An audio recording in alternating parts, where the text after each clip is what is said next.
లేదు, చేయట్లా మనం అంటున్నాం అంటే దేవుడే తీసుకెళ్ళిపోతున్నాడు అనుకుంటున్నాం. వరదలో ఎటుపోతున్నావో తెలియనట్టుగా మన ఆత్మీయ ప్రయాణం ఎటుపోతుందో కూడా చూసుకోవడానికి అవకాశం లేకుండా పోయింది అనేకులకి. ఎందుకో చెప్పునా, మనం అనేకులం ఆశీర్వాదాల కోసం మందిరాలకు వస్తుంటాం,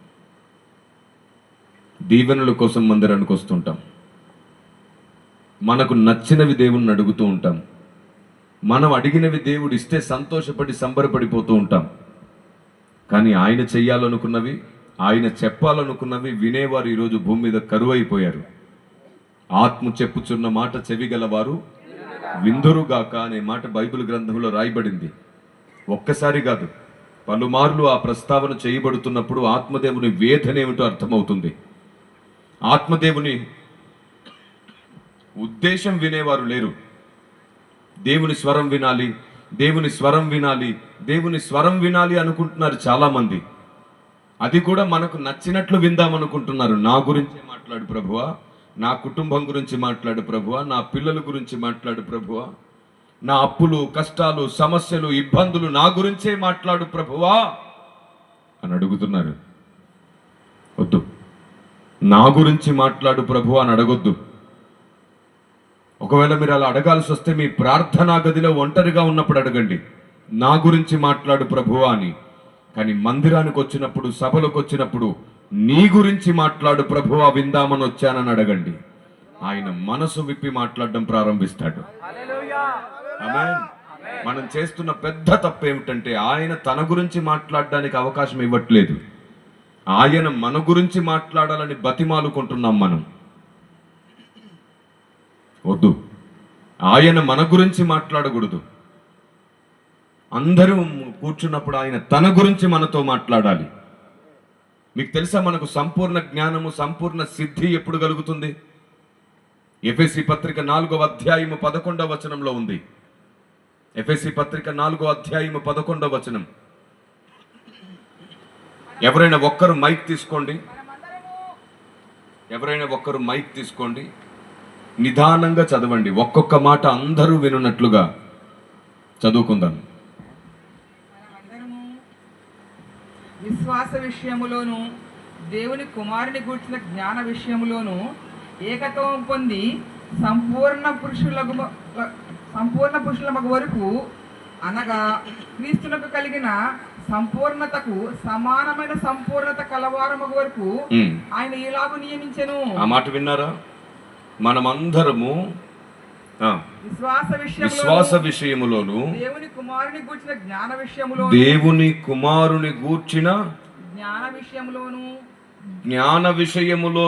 ఏకత్వము పొంది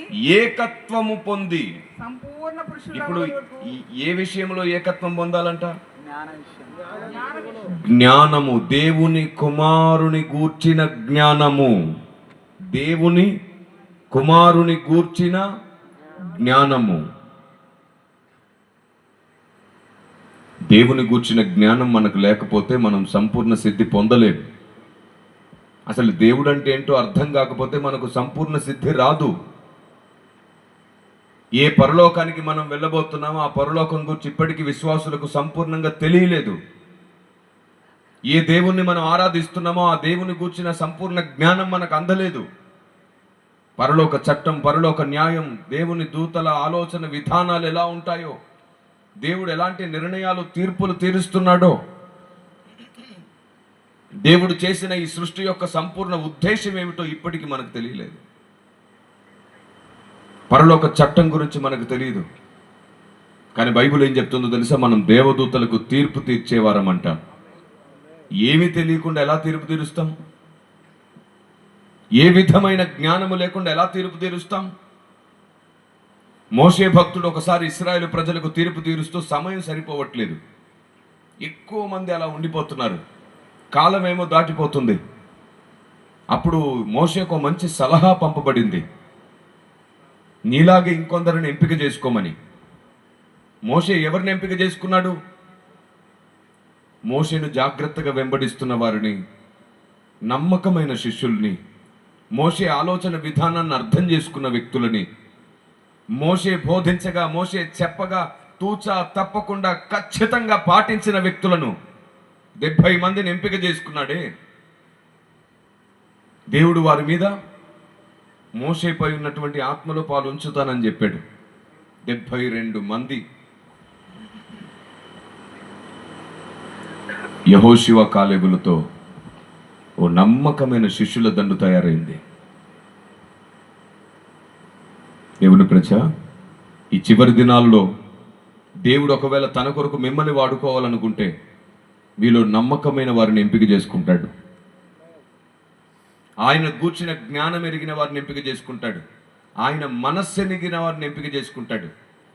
నేను మిమ్మల్ని ప్రశ్న అడుగుతాను, నాకు సరిగ్గా సమాధానం చెప్పండి. 2 గుంపులు ఉన్నాయి. మొదటి గుంపు, రెండవ గుంపు. ఈ మొదటి గుంపులో అద్భుతాలు, ఆశ్చర్యాలు, స్వస్థతలు చేసే వాళ్ళు ఉన్నారు. రెండవ గుంపులో వాక్యము, జ్ఞానము, మర్మము, దేవుని ఆలోచన విధానం బోధించే వాళ్ళు ఉన్నారు.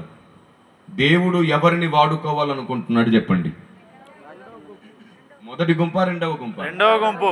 మనమందరం ఎవరి వైపు పరిగెడతాం? మొదటి గుంపు వైపు. మొదటి గుంపు వైపు పరిగెడతారు. ఎక్కడ అద్భుతాలు ఉంటే అక్కడ, ఎక్కడ స్వస్థతలు ఉంటే అక్కడ వేల లక్షల మంది ఉంటారు. వాక్యం ప్రకటించే చోట తక్కువ మంది ఉంటారు. వాక్యము విషయమై ప్రయాసపడు వారిని రెట్టింపు సన్మానమునకు పాత్రలుగా ఎంచమని బైబిల్ సెలవిస్తుంది. కానీ మన దృష్టిలో ఎవరు గొప్పవారు? అయితే మనలో కొందరే సరిగ్గా ఆలోచిస్తారు. ఒకటి చెప్పున, అద్భుతాల ఆశ్చర్యాలు ఎలాగో జరుగుతాయి, కానీ చనిపోయేలోపు తెలుసుకోవలసినవి తెలుసుకోకపోతే నిత్యత్వం అంతా భయంకరమైన నష్టాన్ని అనుభవించాల్సి వస్తుంది. అద్భుతాలు, ఆశ్చర్యాలు చేసే దేవుడు సమయోచితంగా ఎలాగైనా చేస్తాడు. నువ్వు అడక్కపోయినా చేస్తాడు. కానీ నువ్వు అడిగితే తప్ప తన మనసు విప్పి బోధించలేడు ఆయన. నాకు మొరపెట్టుము, నేను నీకు నిగూఢ సంగతులను తెలియజేస్తానన్నాడు. అడుగుడే మీకు ఇవ్వబడ్డాను అన్నాడు. అడుగుడే మీకు ఇవ్వబడును అన్నాడు కదా అని చెప్పి మనకు నచ్చినవన్నీ అడుగుతున్నాం. ఏం అడగాలో కూడా చెప్పేశాడు ఆయన. మొదట నా నీతిని, రాజ్యాన్ని అడుగు, తర్వాత నేను నీకు అన్నీ ఇస్తానన్నాడు. దేవుని మనస్సు, దేవుని ఆలోచన విధానం తెలుసుకోకుండా భక్తులం అవ్వలేం. మనం భక్త శ్రేష్ఠులం అవ్వలేం. నీకు పరిశుద్ధాత్మని అభిషేకం ఉండొచ్చు, వరములు ఉండొచ్చు, అంత మాత్రాన నువ్వు భక్తుడివేం కాదు. విశ్వాసులు అభిషేకం పొందవచ్చు, వరములు పొందవచ్చు, భక్తులు అయిపోరు. మళ్ళీ చెప్తున్నాను, అభిషేకం ఉన్నంత మాత్రాన భక్తులు అయిపోరు. అభిషేకంతో పాటు దేవుని జ్ఞానము, దేవుని సత్యము ఎవరి లోపట ఉంటుందో వారు భక్తులు అవుతారు. అభిషేకంతో పాటు ఏముండాలి? దేవుని జ్ఞానము, సత్యం ఉండాలి. అభిషేకాన్ని తృణీకరించొద్దు. అభిషేకం ఒక ఆయుధం లాంటిది. ఎక్కడో గొర్రెలు కాసుకుంటున్నటువంటి దావీదు తల మీదకి వచ్చిన అభిషేకం సింహమును, ఎలుగుబంటిని ఎదుర్కొనే శక్తినిచ్చింది. అభిషేకం తల మీదకి వచ్చినప్పుడు సామాన్యుడు అసామాన్యుడు అవుతాడు, శూర కార్యాలు చేస్తాడు. మరి దేవుని రాజ్య నిర్మాణం చేసేటప్పుడు అభిషేకం కంటే కూడా సత్యము, జ్ఞానము, దేవుని నియమము ముఖ్యమైనది. అభిషేకం కలిగిన వారు వచ్చి అంటారంట, నీ పేరట మేము ఎన్నెన్నో చేశామయ్యా, దయ్యాలను వెలగొట్టాం, ఆత్మను రక్షించాం, ఎందరికో భోజనం పెట్టాం, ఎన్నో వందల సంఘాలు కట్టామంటే నువ్వెవరో నాకు ఎందుకన్నాడు? నియమమును మీరి చేస్తున్నటువంటి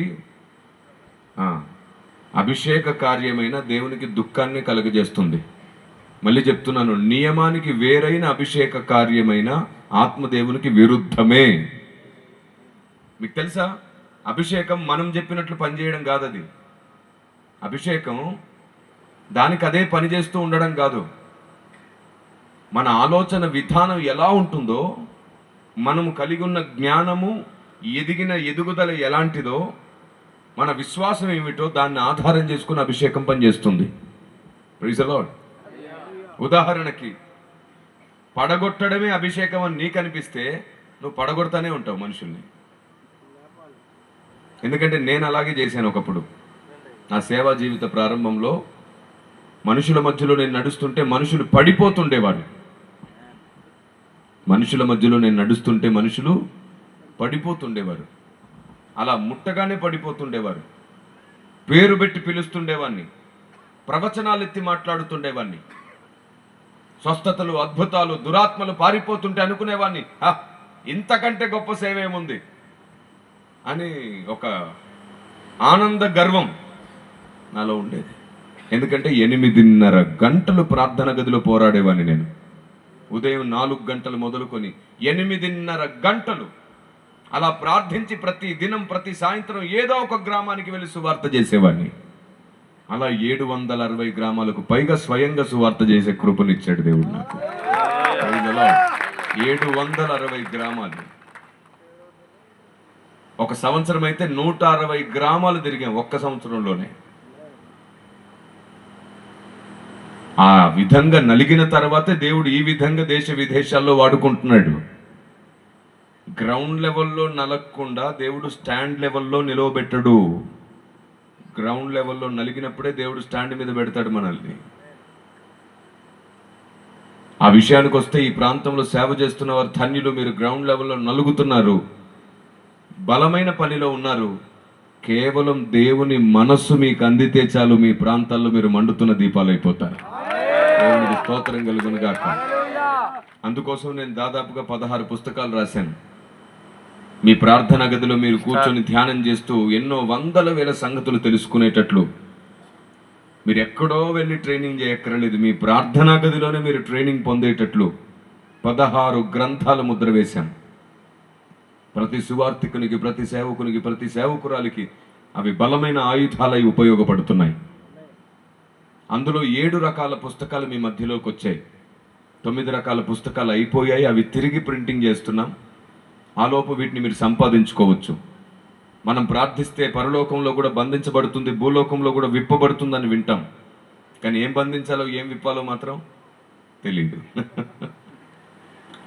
బంధించే శక్తి ఉందంట అని గొప్పగా మాట్లాడుకుంటాం. ఆ బంధించే శక్తి ఎలా వస్తుంది? ప్రాసెస్ తెలియదు. ఏం బంధించాలి? ప్రాసెస్ తెలియదు. దేవుడు ఏం బంధిస్తాడు? తెలియదు. బంధించే అంతస్తుకు మనం వెళ్ళడానికి ఎలాంటి అనుభవాలు తెలియదు.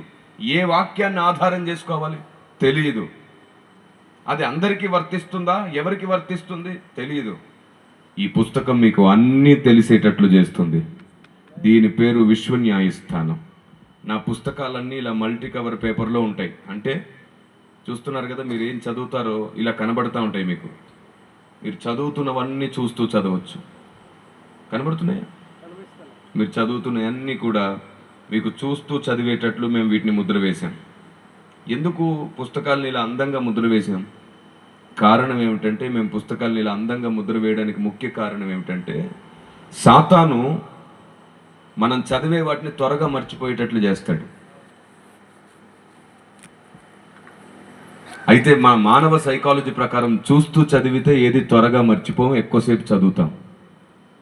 వాడు విషప్రయోగం చేస్తే నేను విరుగుడు ప్రయత్నం చేస్తున్నాను, మీరు గుర్తుంచుకునేటట్లు. నేను ఇలాగ ప్రతిదీ క్రమశిక్షణతో ప్రతిదీ క్రమంగా అనేకులకు నిలకడగా ఎప్పటికీ ఉండేది చేస్తున్నానని నన్ను దాదాపుగా 7 సార్లు చంపాలని చూసాడు. 3 సార్లు విషం కూడా పెట్టారు నాకు. ఒకడెవడో ఎంత ప్రేమో థమ్సప్లో కల్పించేశాడు. పల్లె గ్రామాల్లో సువార్త చేసి సేవ చేస్తున్న రోజులు, రాత్రింబగళ్ళు ప్రయాసపడుతున్న రోజులు అవి.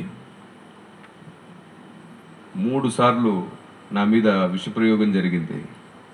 దేవుని మహాకృప. చిన్న చిన్న సైడ్ ఎఫెక్ట్స్తో, కొంచెం అనారోగ్యంతో ఒక 15-20 రోజులు ఇబ్బంది పడ్డానే కానీ మరలా బాగుపడ్డాను. హానికరమైనది ఏది తాగినను అది వారికి హాని చెయ్యదు అన్న మాట ఆత్మదేవుడే నాలో ఉండి నెరవేర్చుకున్నాడు. ఎందుకంటే కావాలని తాగలేదు, శోధించాలని తాగలేదు. తెలియక ఎవడో నన్ను చంపాలని చూస్తే, బాప్తిస్మం ఇచ్చు యోహానును చంపాలని చూసినప్పుడు దేవుడు కాపాడగలడు, రక్షించగలడు కదా. అది అర్థం అవ్వడానికే శిష్యుడైన యోహాను చంపాలని చూసిన కాపాడాడు. ఆయన నూనెలో నెట్టేశారు, కాపాడాడు. చంపాలని చూశారు, కాపాడాడు. ఎన్ని రకాలుగా ఇబ్బందులు పెట్టాలని చూసినా, అరే ఏమిట్రా ఈయన చచ్చిపోకుండా ఇలా బతికిపోతున్నాడు అని అనుకున్నారు. అదే బాప్తిస్మం ఇచ్చే యోహాను విషయంలో కూడా చేయగలడు, స్టెఫెన్ విషయంలో చేయగలడు, మిగతా శిష్యుల విషయంలో చేయగలడు. యోహాను విషయంలో చేసింది మిగతా వాళ్ళ విషయంలో ఎందుకు చేయలేదు? దిగ్గజ దిగ్బంధనం అనే ఓ పుస్తకం రాశాను నేను. ఆ పుస్తకంలో భక్తులు అనేకులు ఎందుకు బంధించబడుతున్నారు, పౌలుతో సహా ఎందుకు హింసించబడ్డారు, హతసాక్షులు ఎందుకు అయ్యారు? పౌలు ఇంకో సంవత్సరం బ్రతుకుంటే ఇంకో పత్రిక ఉండేదిగా. పౌలు ఇంకొన్నాళ్ళు బ్రతికితే ఇంకొన్ని మర్మములు మాట్లాడేవాడుగా సంఘంతో. ఎందుకు దిగ్బంధనాలు అవుతున్నాయి? ఓ తిరుగులేని అద్భుతమైన గ్రంథం అది. ఈ ప్రపంచం తెలుసుకోవలసిన మహా రహస్యాలవి. ఇలా ఎన్నో సంగతులను ప్రపంచానికి బయలుపరిచే అవకాశం ఉంది కాబట్టి సాతాను నన్ను చంపాలని చూశాడు, కానీ దేవుడు నన్ను కాపాడుతూ వచ్చాడు. 4 సార్లు యాక్సిడెంట్స్ జరిగాయి. ఇదిగోండి నా ముఖం మీద మీకు కనబడుతున్న ఈ మరకలు, ఈ గాయాలు యాక్సిడెంట్ ద్వారా జరిగినవే. ఒక యాక్సిడెంట్లో అయితే చనిపోయి బ్రతికాను, స్పాట్లో చనిపోయాను.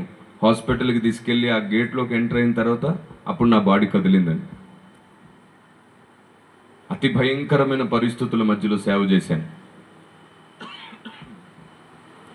అందుకే సాతాను దేవుడు వాడుకునే వ్యక్తులను మొదటి నుంచి కూడా ఇప్పటి వరకు చంపాలని చూడడమో, అందరి ముందు అవమానించి నిందల పాలు చేయడమో, లేదా ఆర్థిక ఇబ్బందులు పెట్టేసి కుటుంబంలో నెమ్మది లేకుండా చేయడమో, వారి కుటుంబాలు విచ్ఛిన్నమైపోయి సమాధానం లేకుండా చేయడమో చేస్తాడు.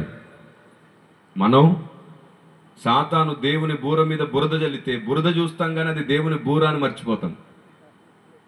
ఎందుకంటే చాలామంది ఆకాశం నుంచి ఊడిపడ్డ వాళ్ళు ఉన్నారు కదా క్రైస్తవ్యంలో.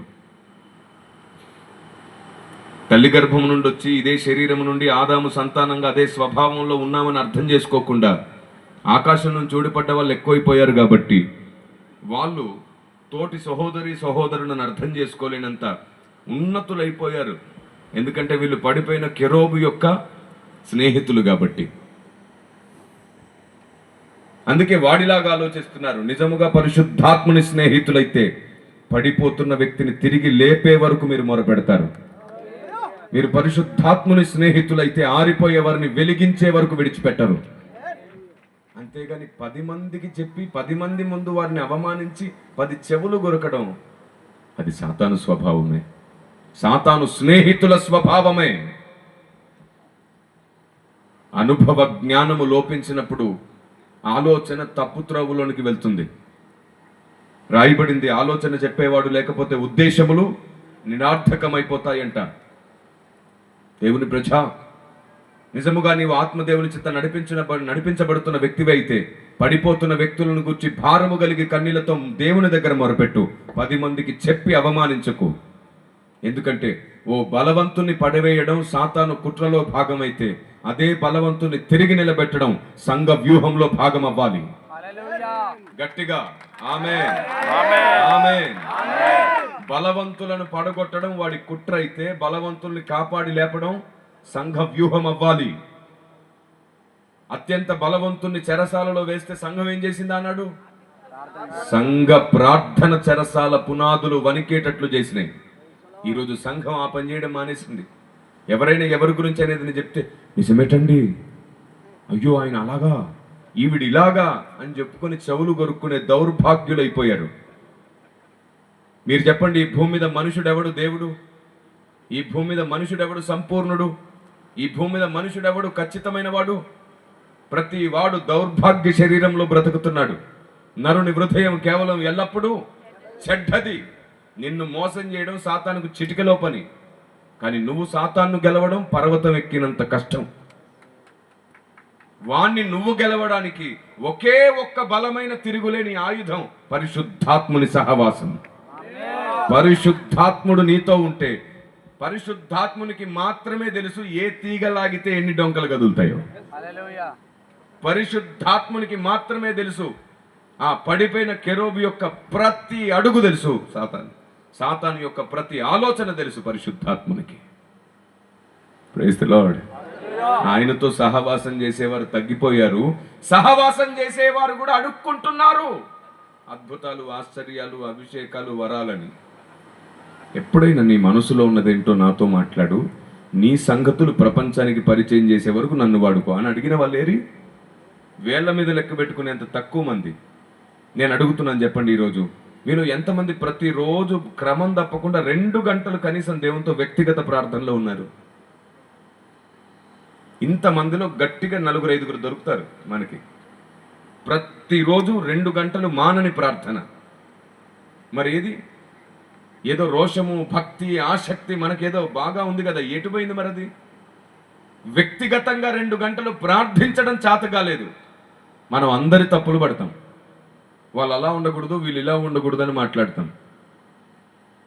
ఏది అర్థం చేసుకోలేం, ఎవరిని అర్థం చేసుకోలేం. ఆత్మదేవుని చేత నడిపించబడుతున్న వారు నిజమే అయితే వారు అనేకుల బలహీనతలను అర్థం చేసుకుంటారు. పౌలు భక్తుడు అంటాడు, నేను బలవంతులకు బలవంతుణ్ణి, బలహీనులకు, అందరికీ అన్ని విధముల వంటి వాడను, ఎందుకంటే ప్రతి ఒక్కరిని సంపూర్ణ చేసి నిలవబెట్టాలి. ఈరోజు మనం మనస్సును నొచ్చుకుందాం. 2 గంటలు నీ ప్రాణప్రియుడైన దేవునితో ప్రతి దినం మాట్లాడలేకపోతున్నావంటే, అదే నీ బంధువులతో, వారితో పెళ్లిళ్లకు, ఫంక్షన్లకు, వాటికి వెళ్ళడానికి రోజుల తరబడి టైం ఇస్తావు. నువ్వు దేవునికి 2 గంటలు ప్రతి దినం ఇవ్వలేకపోతున్నావు. మీకు తెలుసా, కొందరు అంటుంటారు, అన్న మాకు ప్రార్థించాలని ఉంది కానీ చేయలేకపోతున్నాం. కళ్ళు మూసుకున్న 10 నిమిషాలకు కళ్ళు ఊరికనే తెరిచేస్తున్నాం. కొందరు అంటారు 20 నిమిషాలు ప్రార్థన అవగానే నిద్ర వచ్చేస్తుంది. కొందరు అంటారు ప్రార్థనలో ఏమేమో ఆలోచనలు వచ్చేస్తున్నాయి. మరికొందరు అంటారు ప్రార్థించగానే ఏవో భయంకరమైనటువంటి స్వరాలు వినబడుతున్నాయి. మరికొందరు అంటుంటారు, అన్న ప్రార్థిస్తున్నాం, అరగంటకు మించి ప్రార్థన చేయలేకపోతున్నాం, మా ప్రార్థన ముందు కొనసాగట్లేదు, మౌనంగా ఉండిపోవాల్సి వస్తుంది అని. అన్నిటికీ పరిష్కారం ఉంది. ఈ పుస్తకం సంపాదించుకోండి. 100 రకముల ప్రార్థనా విద్య నేర్పిస్తుంది మీకు ఈ పుస్తకం. 100 రకముల ప్రార్థనా విద్య. ఆమేన్. మీరు ఆశ్చర్యపోతారు, ఇంత గొప్ప ప్రార్థనా విద్య ఉందా బైబిల్ గ్రంథంలో అని. అంత అద్భుతంగా ఈ గ్రంథం మీకు సహాయం చేస్తుంది. ఇది చదివిన తర్వాత మీకు ప్రార్థనా పరులు అర్థమవుతారు, ప్రవక్తలు అర్థమవుతారు, బైబిల్ అర్థమవుతుంది, దేవుడు అర్థమవుతున్నాడు. ఈ గ్రంథం చదివినాక మీ విశ్వాసం కూడా సరిచేయబడుతుంది. కిరణ్ పాల్ గారు ఎందుకు పుస్తకాలు పరిచయం చేస్తున్నారు? మనకు బైబిల్ ఉందిగా. చెప్పాను కదా, ఆకాశం నుంచి ఊడిపడ్డ వాళ్ళ ప్రశ్న ఇది. బైబిల్ ఉంది కదా అంటే, ఈ మనిషి ఏ రోజుకైనా ఆయుష్ అయిపోగానే మట్టిలో కలిసిపోతాడు, అవునా? ఈ మనిషి మట్టిలో కలిసిన ఈ మనిషిలో ఉన్న దేవుని ఆలోచన మట్టిలో కలవకుండా మీతో మాట్లాడాలి, మిమ్మల్ని నడిపించాలి, మీకు సహాయం చేయాలి. మీకు ప్రశ్న కలిగిన ప్రతిసారి స్తంభంగా తోడుండాలి. ఎలా ఉంటుంది? బైబిల్ రాసిన 40 మంది ప్రవక్తలు వారు చనిపోయిన తర్వాత కూడా ఈ రోజుకి ఇవి ముద్రించబడ్డాయి కాబట్టి మనకు జీవం దొరుకుతుంది. అలాగే భక్తులు మరణించడానికి ముందు వారి ఉద్దేశములు, వారి అభిప్రాయాలు, వారి అనుభవాలు, వారిలో ఉన్న ఆత్మదేవుని జ్ఞానం ముద్రలో ఉండాలి. వారు మరణించినా పని మాత్రం ఆగకుండా జరుగుతూనే ఉంటుంది. Praise the Lord. అందుకని గ్రంథ రూపంలో మీ అందరి కోసం చాలా పెద్ద ఇన్ఫర్మేషన్ని దాచిపెట్టాం. అవును, నాకు ఒక ధైర్యం ఉంది. ఇప్పటికి 4000 అంశాలను ముద్ర వేసి వీడియోస్ రూపంలో సందేశాలు చేశాను. మీకు యూట్యూబ్లో దాదాపుగా ఒక 900 నుంచి 1000 సందేశాలు అందుబాటులో ఉన్నాయి. అంత మాత్రమే కాకుండా ఇప్పటికి 16 పుస్తకాలు రాశాను. ఇంకొక 6 పుస్తకాలు రేపు మే 1వ తారీఖున విడుదల చేయడానికి సిద్ధపడుతున్నాం. నాకు చాలా ధైర్యంగా ఉంది. ఈ భూమి మీద నేను ఉన్నా లేకపోయినా ఇవి మొత్తం దేవుని ఆలోచన ప్రపంచానికి అర్థమయ్యేటట్లు చేయగలవని. నా వంతు నేను ఏ భాగం చేయాలో, ఏ ఆలోచన అయితే అందించాలో దాన్ని పూర్తిగా అందించడానికి నా జీవితకాలం మొత్తంలో ఖచ్చితంగా సిద్ధపడ్డాను, ఖచ్చితంగా కష్టపడ్డాను. నా వెనకాల ఏవి సంపాదించుకొని పెట్టుకోలేదు. పూర్తిగా సంఘం కొరకు అన్నిటిని సంపాదించి ముద్ర వేసి పెట్టాను. దేవునికి స్తోత్రం కలుగును గాక. నాకు ఈ ధైర్యం ఉన్నది, ఈ నిరీక్షణ నాకున్నది. కానీ వాడు ఒకడు చేయగలడు. వాడు ఒకవేళ నన్ను లేకుండా చేయాలనుకున్నప్పుడు ఇన్నాళ్ళు నేను తర్ఫీదు ఇచ్చిన వారిని మరలా చెల్లా చెదురు చేసేసి వాళ్ళ స్వబుద్ధికి వాళ్ళని చెదరగొట్టేసి ఈ పుస్తకాలను ముద్ర వేసి అనేకులకు అందించే పని మానేటట్లు చేయొచ్చు. అలా ఎలా చేస్తాడు సార్ అంటే, యేసుప్రభు శిష్యుల్ని అలాగే చేసాడు. ఆయన చనిపోయిన తర్వాత వీళ్ళు పనికి వెళ్ళిపోయారు. మళ్ళీ ఆయన పునరుద్ధానుడే లేచి వచ్చి వారిని సరిచేశాడు. 40 దినములు వారికి అనేక సంగతులు బోధించాడు. ఆ 40 దినములు ప్రవక్తల ఉద్దేశాలు బోధించాడు. ఆ 40 దినములు పరలోక ఉద్దేశాలు బోధించాడు. ఆ 40 దినములు అనేక నియమములు బోధించాడు. ఆ 40 దినములు ఆయన చెప్పాలనుకున్న అనేక సంగతులు చెప్పి లోకాన్ని విడిచి వెళ్ళిపోయాడు. దేవుని ప్రజ, దేవుడు అంటే ఆశీర్వాదాలు, దీవెనలు కాదు. దేవుడు అంటే సత్యము, దేవుడు అంటే జీవము, దేవుడు అంటే వెలుగు. ఆశీర్వాదాలు దీవెనలు మన వెంటే అవే పరిగెత్తుకు రావాలి, మనం వాటి వెంట పరిగెత్తకూడదు. భక్తుడు అన్నాడు కదా, కృపాక్షేమములు, ఆ వచనం జ్ఞాపకం ఉందా? కృపాక్షేమములు నా వెంట వచ్చు. మన బతుకులు ఏంటండి రివర్స్, వాటి వెంట పరిగెడుతున్నాయి. కృపాక్షేమములే మన వెంట వచ్చును గాక. నేను చాలా ధైర్యంగా ఉన్నాను. ఆయన ఆలోచనకు సేవ చేస్తున్నందుకు ఏది కొరత లేకుండా అన్ని నా వెంట పరిగెత్తుకొస్తున్నాయి. ఎన్నో కుట్రల నుంచి నన్ను తప్పించిన దేవుడు, ఎన్నో విపత్తుల నుంచి, ఎన్నో అవమానపు నిందల నుంచి నన్ను రక్షించిన దేవుడు, నా మనసు ఎరిగిన దేవుడు, నా హృదయం ఎరిగిన దేవుడు, ఆయన కొరకు నేను చేస్తున్న పోరాటం ఎరిగిన దేవుడు, నేను నిద్రించినప్పుడు నా అంతరంగమును పరిశీలిస్తున్న దేవుడు, నన్ను నడిపిస్తున్న దేవుడు. మీకు తెలుసా, దేశం కొరకు 1,00,000 మంది సైనికులను తయారు చేసే పని కూడా పెట్టుకున్నాం మేము. Praise the Lord. దేశం కొరకు 1,00,000 మందిని తయారు చేసే, సైనికుల్ని తయారు చేసే పని. ప్రతి సేవకుడికి ఒక 5 రోషం గలవారు ఉండాలి. ఎలీషాలాగా, యెహోషువలాగా తెలివైన వారు, ఆత్మపూర్ణులై ఉండాలి. అభిషేక్తులు మాత్రమే కాదు, సంపూర్ణ జ్ఞానము వారిలో నివాసం చేయాలి. ప్రతి ప్రశ్నకు జవాబు చెప్పగలిగే వారు ఉండాలి. సమాధానంగా చెప్పేవారు కావాలి. తొడలు కొట్టి మీసాలు తిప్పి గట్టిగా అరిసి చెప్పేవాళ్ళు కాదు. క్రైస్తవుడు మాట్లాడితే సమాజానికి ఆవేశం కాదు, ఆలోచనే రావాలి. అలాంటి వారిని తయారు చేస్తున్నాం. ఇందులో భాగంగా చాలా మంది సువార్థికులు, సేవకులు కూడా తర్ఫీదవుతున్నారు. సెమినార్స్ రూపంలో 2 తెలుగు రాష్ట్రాల్లో ప్రస్తుతం కొనసాగిస్తూనే ఉన్నాం. గడిచిన సంవత్సరంలో ఆగస్టులో హైదరాబాదులో, తెలంగాణలో, ఈ సంవత్సరం జనవరిలో ఆంధ్రాలో జరిగాయి. రేపు జూలైలో రాయలసీమలో జరగబోతున్నాయి. ఆ తర్వాత కర్ణాటకలో జరుగుతాయి. ఆ తర్వాత మరలా తెలంగాణలో జరుగుతాయి. అప్పుడు సాధ్యమైతే ఖమ్మం జిల్లాలో పెట్టాలనే ఆలోచన మాకుంది. మీరందరూ రావచ్చు, తప్పకుండా నేర్చుకోవచ్చు. నేను 1600 ప్రశ్నలకు జవాబులు రాసే కృపనిచ్చాడు దేవుడు.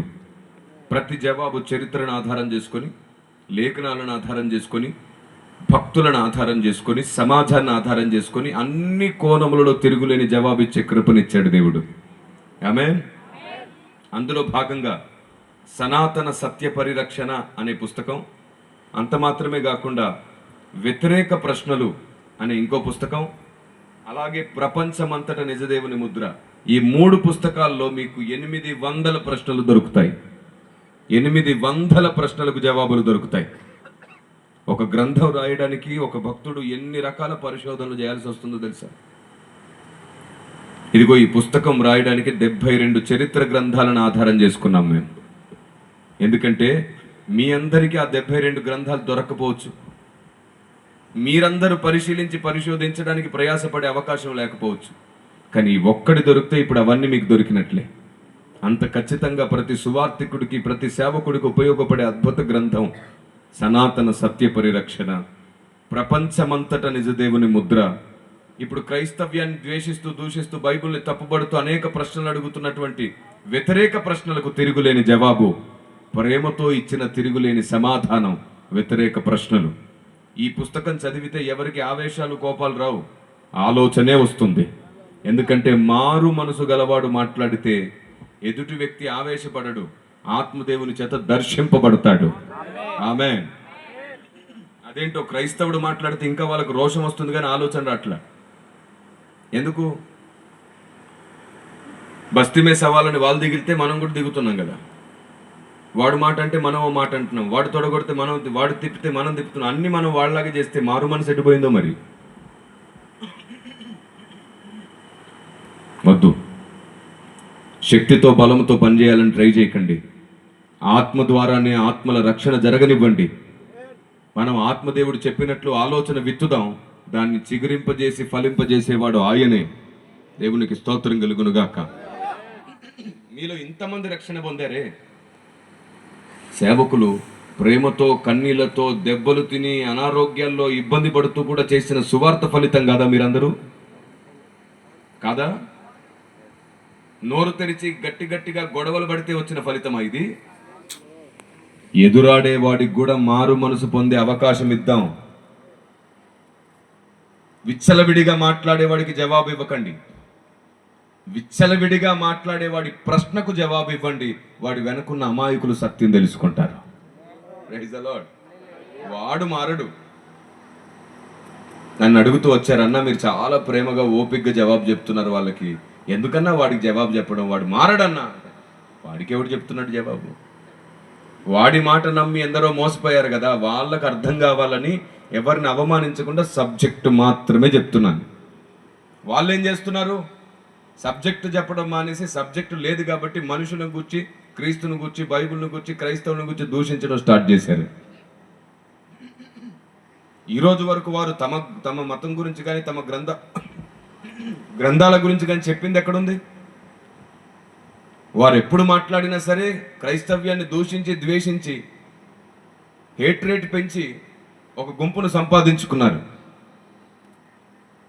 ఓ పెద్ద ఆయన నిలబడి అంటాడు వేదిక మీద, మేము అడగగలం. ఓ స్వామీజీ అంటారు, 2 తెలుగు రాష్ట్రాల్లో బాగా ప్రాచుర్యం పొందిన స్వామీజీ. అయిపోయి అన్నాడే ఆయన.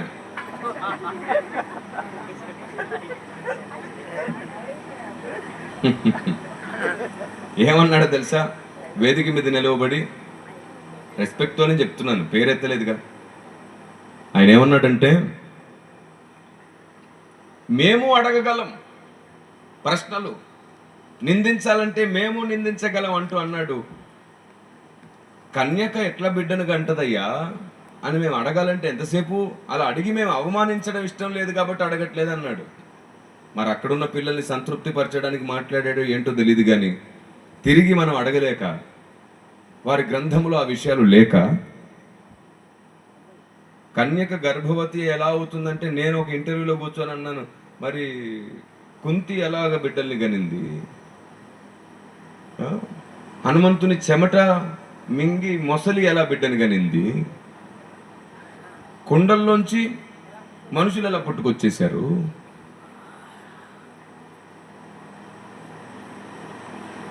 ఇలా చూస్తూ అడుగుపోతే ఒక్క ప్రశ్న 2 ప్రశ్నలా బాబోయ్, 1000 ప్రశ్నలు మన దగ్గర ఉన్నాయి. ఒక్కదానికి సరైన జవాబు చెప్పలేకపోతారు.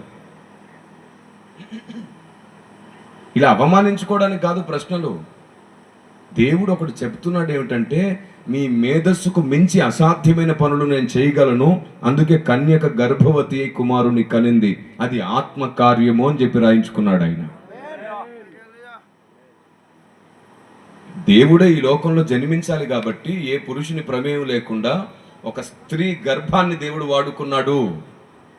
స్తుతి కలుగునుగాక. చెప్పినా కొన్నిసార్లు ప్రశ్నకు ప్రశ్నే తిరుగులేని జవాబు అవుతుంది. విన్నారేమన్నానో? కొన్నిసార్లు ప్రశ్నకు ప్రశ్నే తిరుగులేని జవాబు అవుతుంది. కానీ ఏ ప్రశ్నకు ఏ ప్రశ్న అడగాలో తెలిసి ఉండాలి. దాని అంతటిని మోసుకొని తిరుగుతున్నాను నేను సమాజంలో. Praise the Lord. అందుకే మీరు వినువారు మాత్రమై ఉండక పరిశీలించి నేర్చుకునేవారు అవ్వాలి. నేర్చుకుని ఊరుకోవద్దు, నేర్పించిన వాడి కొరకు మానక ప్రార్థన చేయాలి. మీ నుండి మాకు పెద్ద సహాయం ఏదైనా ఉంది అంటే, రోజు 1 నిమిషం మమ్మల్ని జ్ఞాపకం చేసుకోండి మీ ప్రార్థనలో. దేశాన్ని తప్పకుండా వెలుగులో సత్యంలో స్థాపించి తీరుతాం. దేవునికి స్తోత్రం కలుగునుగాక. ప్రతి ప్రశ్నకు జవాబు ఉంది మన దగ్గర. ప్రతి ఆలోచనకు పరిష్కారం ఉంది మన దగ్గర. ప్రతి వివాదాన్ని అణచగలిగిన అభిషేకం ఉంది మన దగ్గర. మరణం తర్వాత కూడా జీవితానికి వ్యూహం ఉంది మన దగ్గర. క్రైస్తవ భక్తి సాధన మొక్కులు కోరికలతో కొనసాగిపోతున్నటువంటి ఆచార సాంప్రదాయాలు కాదు. క్రైస్తవ భక్తి సాధన నిత్య జీవమంతా కూడా ఏలగలిగే రాజులను, నాయకులను, యజమానులను తయారు చేస్తుంది. దేవునికి మహిమ కలుగునుగాక. విశ్వాన్ని ఏలబోతున్నాం మనం. ఆయనతో యుగ యుగములు ఏలబోతున్నాం మనం. అరే, క్రైస్తవ భక్తి సాధన అంటే ఒకవైపే పరిమితి చేశారు. తెల్లబట్టలు, అభిషేకము, వరాలు, విజ్ఞాపనలు, ప్రార్థనలు, కేవలం ఆరాధనలు, స్తుతులు, ఇక్కడ వరకే పరిమితి చేశాం. అవన్నీ అవసరమే, అవి కావాలి. కానీ అదే క్రైస్తవ్యంగా వెళ్ళిపోవద్దు. దేవుని జ్ఞానం, దేవుని ఆలోచన, దేవుని మర్మం, దేవుని సత్యం, దేవుని చట్టం, పరిశుద్ధాత్మ దేవుని ప్రత్యక్షత, వీటన్నిటిని పొందుకోవాలి మనం. అది విరిగి నలిగిన అనుభవంతో, విరిగి నలుగుతున్న వారిని జాగ్రత్తగా కాపాడుకునే మంచి మనసుతో ముడిపడి ఉంటుంది. నిర్మలమైన మంచి మనస్సాక్షి కావాలంట ఆయనకి. నిర్మలమైన మంచి మనస్సాక్షి. ఈరోజు దూషకులు ఎక్కువైపోయారు, అధిక నీతిమంతులు ఎక్కువైపోయారు. ఆ బోధ తప్పు, ఈ బోధ తప్పని ఒకరినొకరు నిందించుకొని అనేకులు సమాధులు దవ్వుకుంటున్నారు. ఆ రోజు ప్రవక్తల్ని రాళ్లతో కొట్టి చంపారు, ఈరోజు ఒకరినొకరు రాళ్లతో కొట్టి చంపుకున్నట్టు మాట్లాడుతున్నారు. ప్రేమతో నేర్పిద్దాం, సహనంతో నేర్పించుకుందాం, అందరిని కట్టుకుందాం, ఒకరోజు దేవుడు అనుకున్నట్టు మార్చుకుందాం. మనమందరం దేవుని కుటుంబం. నీ సొంత కుటుంబాన్ని ఎప్పుడైనా బజార్లో పెట్టావా? నీ సొంత చెల్లి, అన్న, తమ్ముడు, అక్క, ఇంట్లో ఉన్న మీ తల్లి తండ్రులు ఎవరైనా ఏ తప్పు చేసినా, పొరపాటు చేసినా బజార్లో పెట్టి అందరిని అవమానించావు ఎప్పుడైనా? నీ ఇల్లు కాబట్టి అలా చెబితే నీకే అవమానం కాబట్టి పొరపాటుగా ఏది బయట పెట్టావు. మరి అదే నిజమైతే మనమందరం దేవుని ఇల్లు, మనమందరం దేవుని కుటుంబం, మనమందరం ఒక్క కుటుంబం. జ్ఞానం ఒకవేళ నీకు ఎక్కువైతే తక్కువగా ఉన్న వ్యక్తికి సహనంతో, ఓపికతో బోధించాలే గాని వాడిది తప్పు, వీడిది తప్పని అవమానించి నిందిస్తూ వెళ్తుంటే సాతానుకు లాభం పెరుగుతుంది, దేవునికి దుఃఖం కలుగుతుంది. ఎఫెసీ పత్రిక 4వ అధ్యాయం 30-31 వచనాలు మీరు ఎప్పుడైనా గమనించారా? పరిశుద్ధాత్ముడు దుఃఖపడ్డానికి కారణం ఏమిటో అక్కడ ఉంది. దేవుని పరిశుద్ధాత్మను దుఃఖపరచకుడి, విమోచన దినము వరకు ఆయన యందు మీరు ముద్రింపబడి ఉన్నారు. సమస్తమైన ద్వేషము, కోపము, క్రోధము, అల్లరి, దూషణ, సకలమైన దుష్టత్వము మీరు విసర్జించుడి. ఏమిటంట? ఏం విసర్జించాలి? కోపము, ద్వేషము, అల్లరి, దూషణ. మరి ఈరోజు సిద్ధాంతాల పేరిట, బోధల పేరిట అవమానిస్తున్న వాళ్ళందరూ చేస్తుంది ఏమిటి? తామేమో నీతిమంతుల్లాగా భావించి అనేకుల్ని తప్పుబడుతూ, అనేకుల్ని ఎండగడుతున్నామని అనుకుంటూ వాళ్ళు ఎండిపోతున్నారు. దూషణ, ద్వేషము, అల్లరి, వీళ్ళ ఈ ప్రయత్నం వల్ల ఒక్కడు ప్రార్థన పరుడు కాలేదు ఈ రోజు వరకు. అందరూ రెబల్స్ అయ్యారు. ప్రతి యవనస్తుడు ఇంకొకరిని దూషించేవాడు అయ్యాడు కానీ మోకరించేవాడు అవ్వలేదు. దేనికి మరి ఈ ప్రయత్నాలన్నీ? అందుకే రాయబడింది, ఒకరికొకడు బుద్ధి చెప్పుకొని ఒకరినొకడు హెచ్చరించుకోవాలన్నాడు కదా. దాంతోపాటు ఇంకో మాట అన్నాడు, ఒకరినొకడు సన్మానించుకోవచ్చు. సన్మానం, రెస్పెక్ట్. ఎందుకో తెలుసా? ఒక వ్యక్తి ఒక బోధలో పొరపాటు అవ్వచ్చు, ఒక విధానంలో పొరపాటు అవ్వచ్చు, కానీ భక్తిలో పొరపాటును నువ్వు ఎప్పుడు తీర్పు తీర్చకూడదు. నీకు తెలీదు, నీకంటే ఎక్కువ కన్నీళ్లతో ప్రార్థిస్తారేమో, నీకంటే ఎక్కువ ఉపవాసాల్లో ఉంటారేమో, నీకంటే ఎక్కువ బీదలను పోషిస్తారేమో, నీకంటే ఎక్కువ సేవకులకు సహాయం చేస్తారేమో, నీకంటే ఎక్కువ విరిగి నలిగారేమో, నీకంటే ఎక్కువ దేవునికి భయపడతారేమో. అవగాహన లేక కొన్ని, సాతాను శోధనలో కొన్ని పడిపోతున్నారు కొందరు, అంతేగాని వారు మొత్తానికి నాశనం అవ్వలేదు. పడిన వారిని తిరిగి లేపడానికి దేవుని చేయి సిద్ధంగా ఉంది. నీతిమంతుడు 7 మార్లు పడినను తిరిగి లేచునని రాయబడింది. నువ్వు లేవకుండా చేస్తున్నావు. సాతాను వాళ్ళని పడగొడుతుంటే లేవకుండా చేస్తున్నావు. నీ తోటి వారిలో ఏదైనా ఒక బలహీనత కనబడ్డా, తప్పు కనబడ్డా వెంటనే వారిని దూషించకండి, వారి మీద మశ్చర్యపడకండి. భక్తిహీనత అది కేవలం లోపించింది భక్తి. తిరిగి వారిని భ్రష్టుల నుంచి భక్తులుగా మార్చవచ్చు మనం. భక్తిహీనుడు నశించడం దేవునికి ఇష్టం లేదు. వాక్యం మర్చిపోతున్నాం మనం. వాక్యంలోని శక్తిని పొందుకోవడానికి మనం ఎక్కడో వెనకబడిపోయాం. ఆ రోజు కూడా అంతే, మీరు వాక్యమునైనను వాక్యం యొక్క శక్తినైనను ఎరుగక పొరబడుతున్నారు అన్నారు. ఈరోజు నియమాన్ని మీరేమని మనకు నచ్చింది చేస్తూ దేవుని చిత్తం అనుకుంటున్నాం. ఆనాటి పాత నిబంధన కాలంలో ఉన్న భక్తుల పోలికలు, పేర్లు పెట్టుకొని ఈరోజు దూషణలోనికి బయలుదేరాం. ఆ విధానానికి ఇప్పుడున్న క్రైస్తవ్యానికి అసలు సెట్ అవ్వదు. యూదుల పద్ధతి, యూదుల నియమం, యూదుల ఆలోచన ఏది క్రైస్తవ్యానికి సెట్ అవ్వదు. మారిపోయింది. సమస్తాన్ని దేవుడు మార్చాడు. ఇశ్రాయేలు ప్రజలు ఎక్కడ భక్తిలో సక్సెస్ అవ్వలేదు దేవుడు అనుకున్నట్లు. వారు భక్తిపరులుగా, నియమంగా, ఖచ్చితంగా ఉన్నారు, నిష్ఠాగరిష్ఠులై ఉన్నారు. దేవుడు అనుకున్న సంపూర్ణ సిద్ధి వైపు వారు రాలేదు. ఎందుకంటే వారికి క్రీస్తు దొరకలేదు. వారికి క్రీస్తు దొరకలేదు. అనేక సభల్లో ఇలా ఎన్నో అవగాహన కలిగించడానికి ప్రయత్నిస్తూ పరిగెడుతూనే ఉన్నాం మేము. మీకు ఆలోచన కలిగినంత వరకు ఉద్దేశములు అన్ని నిరర్థకమైపోతాయి. దేవుని జ్ఞానం ఏమిటో తెలియనంత వరకు మీకు నచ్చిందే నిజమనే భ్రమలో బ్రతికేస్తారు మీరు. మీకు తెలుసా పరిశుద్ధాత్మ దేవుడు కొలత చొప్పున ఇవ్వబడతాడని? పరిశుద్ధాత్ముడు కొలత చొప్పున ఇవ్వబడతాడు. అందరిలో పరిశుద్ధాత్ముడు ఒకే కొలతలో లేడు. ఒకే కొలతలో లేడు. కొలవడానికి ఆయన ఏమన్నా పదార్థం ఏంటండి అంటారేమో. నూనెను లీటర్ల కొద్ది కొలిచినట్టు, కేజీల కొద్ది కొలిచినట్టు, వస్తువుల్ని కేజీల కొద్ది కొలిచినట్టు పరిశుద్ధాత్మని కొలుస్తామా అంటే కాదు. పరిశుద్ధాత్ముడు కొలత చొప్పుననే ఇవ్వబడతాడు. ఆధారం ఏమిటి సార్? నువ్వే 100 సార్లు ప్రార్థన చేసావు ఇప్పటి వరకు. ప్రభువా కొలత లేకుండా నీ ఆత్మనివ్వంటావు. ప్రభువా 7 అంతలా అంటావు. మరి దాని అర్థం ఏమిటి? 1 అంతు, 2 అంతులు, 3 అంతులు, 4 అంతులు, 5 అంతులు, 6 అంతులు కూడా అందరికీ ఒకే రకమైన కొలతతో పరిశుద్ధాత్ముడు ఇవ్వబడట్లేదు. ఆమేన్. అమ్మా, అందరూ ఒకటేసారి లేచి మీ అవసరతల కోసం వెళ్ళడం ఎంత తప్పో తెలుసా? తోకలు పట్టుకొని వెళ్ళొద్దు. అసలు నేర్చుకోండి. అక్క నువ్వు వస్తావా నాతో తోక, చెల్లి నువ్వు వస్తావా నాతో తోక అని అలా ఒక్కసారిగానే తోకలన్నీ పట్టుకొని వెళ్ళి మళ్ళీ ఒకటేసారి వచ్చి కూర్చుంటా. అది తప్పది. మీరేం చేయాలో తెలుసా? వాక్యం ప్రారంభం అవ్వకముందే, అప్పటికే మీరు వచ్చి 2-3 గంటలు కూర్చొని ఉంటారు, ఆరాధిస్తారు కాబట్టి వాక్యం ప్రారంభం అవ్వకముందే కంప్లీట్ చేసుకోవాలి దాన్ని. వాక్యం ప్రారంభం అయ్యేటప్పుడు ఆసక్తితో కూర్చుండిపోతాడు. వచ్చేసాడు చెప్పేస్తాడు.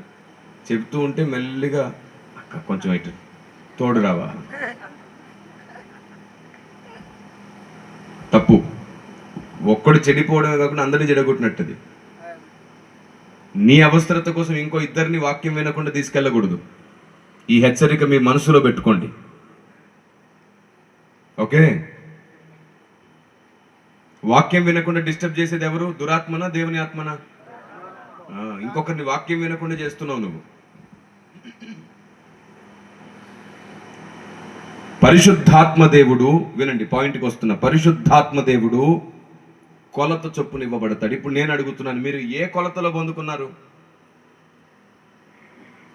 మొదట్లోనే ఉన్నారా? 7 అంతలు పొందుకున్నారా? 7 అంతలు పొందుకున్నామని నమ్మితే వచ్చేది కాదు నాన్న. 7 అంతలు కావాలని నువ్వు అడిగితే దొరికేది కాదు. ఆయన కనిపించాలి, ఆయన 7 అంతలు నీకు ఇవ్వాలని. పరిశుద్ధాత్మ దేవుడు ఒక వ్యక్తికి అనేక రెట్ల అభిషేకం ఇస్తున్నాడు అంటే దానికి 2 కారణాలు. ఒకటి, వాక్యములో సత్యములో ఉన్న జీవం సంఘంలోనికి వెళ్ళడానికి. రెండవది, అందరిని ఒక్కటి చేసి నిలబెట్టడానికి. గట్టిగా ప్రైజ్ ద లార్డ్. అందరిని ఒకటి చెయ్యాలి, ఆయనలో ఉన్న సత్యం అందరిలో పెట్టాలి. దీని కొరకే దేవుడు విస్తారమైన అభిషేకాన్ని అనుగ్రహిస్తూ ఉంటాడు. దేవునికి మహిమ కలుగును గాక.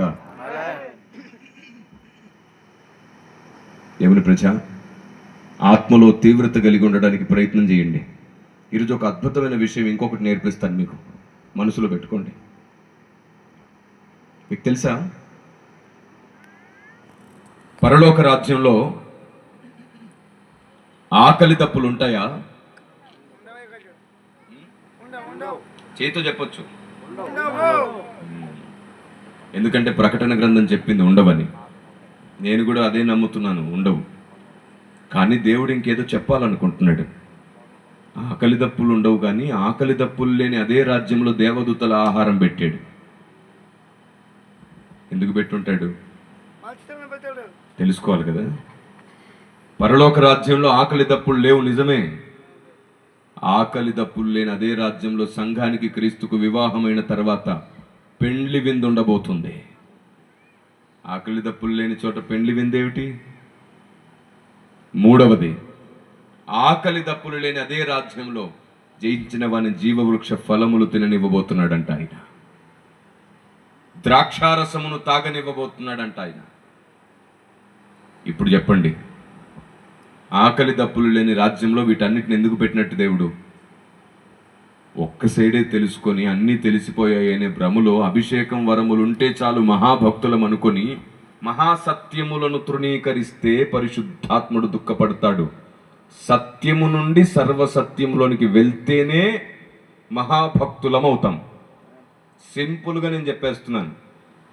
ఆత్మాభిషేకం వరములుంటే సరిపోదు, దానితో పాటు అనుదినము సర్వసత్యంలోనికి ప్రయాణం చేసి తీరాలి. ఈరోజు అర్థం కాని సంగతి అడిగితే దేవుడు రేపు అర్థమయ్యేటట్లు చేయగలడు. కానీ నువ్వు సత్యం ఎక్కడ అడుగుతున్నావు? ఇటీవలి కాలంలో వరుసగా చాలా సభల్లో అడిగాను, మిమ్మల్ని మాట అడిగేస్తాను వినండి.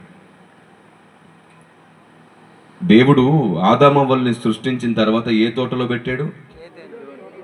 గట్టిగా గట్టిగా. కానీ మీకు విషయం తెలుసా, అసలు ఆ తోటకు ఏదేను అనే పేరే లేదు. తాతల నాటి నుంచి మనం అలాగే పిలుస్తున్నాం.